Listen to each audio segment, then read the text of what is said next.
राधे राधे, जय श्री कृष्णा। आइए आज सुनते हैं हम कथा, निर्जला एकादशी की कथा सुनते हैं। श्री भीम निर्जला एकादशी व्रत कथा महत्व। ज्येष्ठ शुक्ल पक्ष की एकादशी। श्री भीमसेन बोले कि हे पितामह, भ्राता युधिष्ठिर, माता कुंती, द्रौपदी, अर्जुन, नकुल और सहदेव एकादशी के दिन व्रत करते हैं और मुझसे एकादशी के दिन अन्न खाने को मना करते हैं। मैं उनके कहता हूँ कि भाई, मैं भक्ति पूर्वक भगवान की पूजा कर सकता हूँ और दान में कर सकता हूँ, परंतु मैं भूखा नहीं रह सकता हूँ। इस पर व्यास जी बोले कि हे भीमसेन, यदि तुम नरक को बुरा और स्वर्ग को अच्छा समझते हो तो प्रत्येक मास की दोनों एकादशी को अन्न न खाया करो। इस पर भीमसेन बोले, हे पितामह, आपसे प्रथम कह चुका हूँ कि एक समय भी भोजन किए बिना नहीं रह सकता, फिर मेरे लिए पूरे दिन का उपवास करना तो कठिन है। मेरे पेट में अग्नि का वास है, जो अधिक अन्न खाने पर शांत होती है। यदि मैं प्रयत्न करूं तो वर्ष में एक व्रत अवश्य कर सकता हूं। अतः आप मुझे कोई एक ऐसा व्रत बतलाइए जिससे मुझे स्वर्ग की प्राप्ति हो सके। श्री व्यास जी बोले कि हे वायुपुत्र, बड़े बड़े ऋषियों और महर्षियों से बहुत ही शास्त्र आदि बनाए हैं। यदि कलयुग में मनुष्य उन पर आचरण करे तो अवश्य ही मुक्ति को प्राप्त होता है।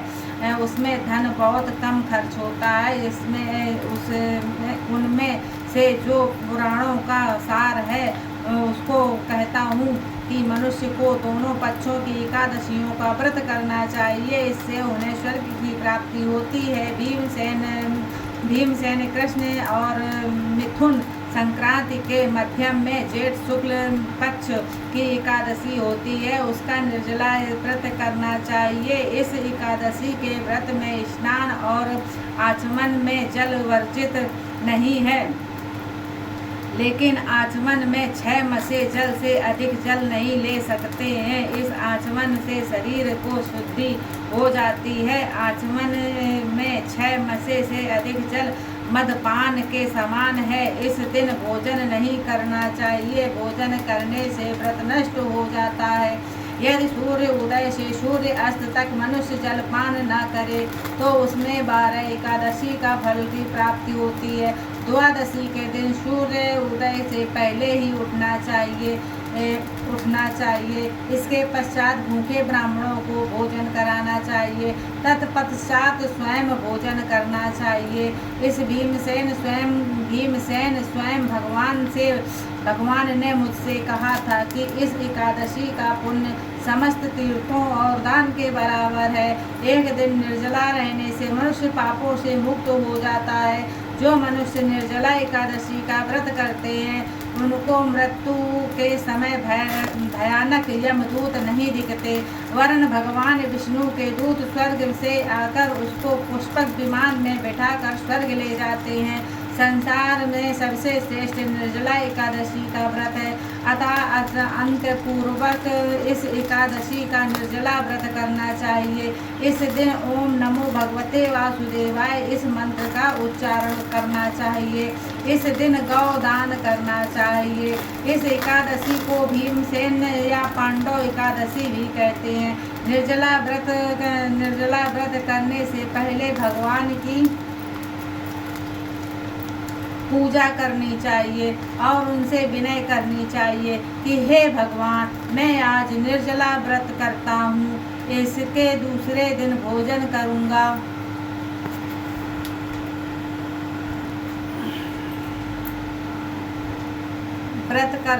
इसके दूसरे दिन भोजन करूँगा।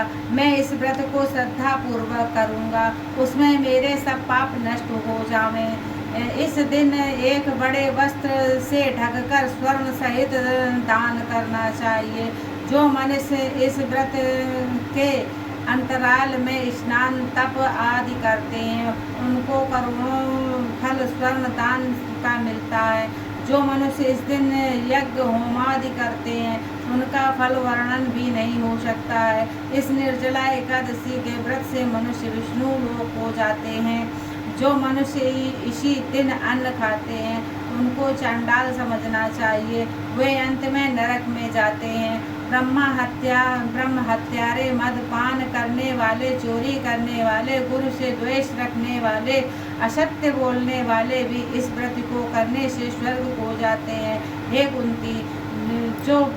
कुंती, जो पुरुष या स्त्री इस व्रत को श्रद्धा पूर्वक करते हैं उनके निम्नलिखित कर्तव्य हैं।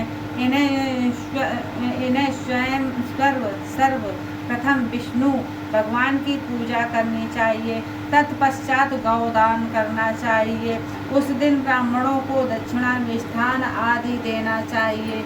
निर्जला के दिन अन्न वस्त्र, छत्र, उपाहन आदि का दान करना चाहिए। जो मनुष्य इस कथा को प्रेम पूर्वक सुनते व पढ़ते हैं उनके स्वर्ग को प्राप्ति होती है। बोलो निर्जला एकादशी माता की जय, बोलो विष्णु भगवान की जय, बोलो हारे के सहारे की जय, बोलो श्यामरिया सेठ की जय, बोलो खाटू नरेश की जय, बोलो मेरे वृंदावन माँ के बिहारी लाल की जय, बोलो राधा रानी सरकार की जय।